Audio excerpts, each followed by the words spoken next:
বাংলাদেশ জাতীয়তাবাদী দলের রাষ্ট্রপতি প্রার্থী হয়েছেন দলের সংগ্রামী মহাসচিব মির্জা ফখরুল ইসলাম আলমগীর।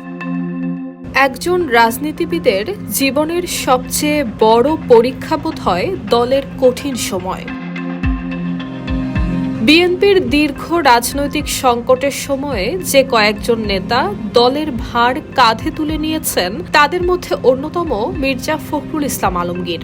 কথায় আছে, প্রকৃতি কখনোই ঋণ রাখে না, তা সময় বুঝে ঠিকই শোধ করে দেয়। আর তাই আজ বাংলাদেশের 23তম রাষ্ট্রপতি হবার পথে মির্জা ফখরুল ইসলাম আলমগীর। কিন্তু এই পথ কি এতটাই সহজ ছিল?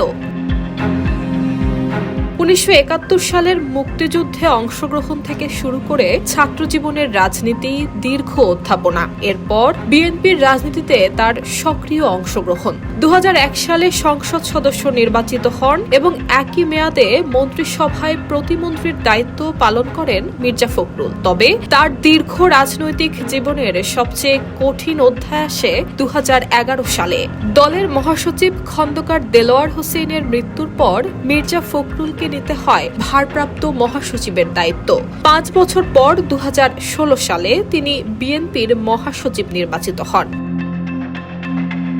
এরপর দীর্ঘ সময় ধরে চলে দলীয় সংকট, আন্দোলন, মামলা আর কারাবরণের মধ্যেও দলের সাংগঠনিক দায়িত্ব সামলেছেন মির্জা ফখরুল। 2018 সালে বেগম খালেদা জিয়ার কারাবন্দী হওয়ার পরেও বিএনপির নেতৃত্বের গুরুত্বপূর্ণ দায়িত্ব তার কাঁধেই ছিল। রাজনীতির মঞ্চে কখনো তিনি ছিলেন বক্তা, কখনো সংগঠক, আবার কখনো দলের সংকটের সময়ে সামনে থাকা এক মুখ। আজ সেই দীর্ঘ রাজনৈতিক পথ পেরিয়ে বঙ্গভবনের পথে মির্জা ফখরুল ইসলাম আলমগীর। দলের মহাসচিবের পদ থেকে তার পদত্যাগের মধ্য দিয়ে শেষ হচ্ছে বিএনপি মহাসচিব হিসেবে তার দীর্ঘ এক অধ্যায়।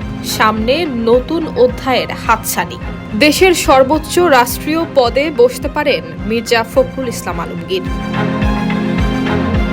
News desk, Bangladesh bulletin.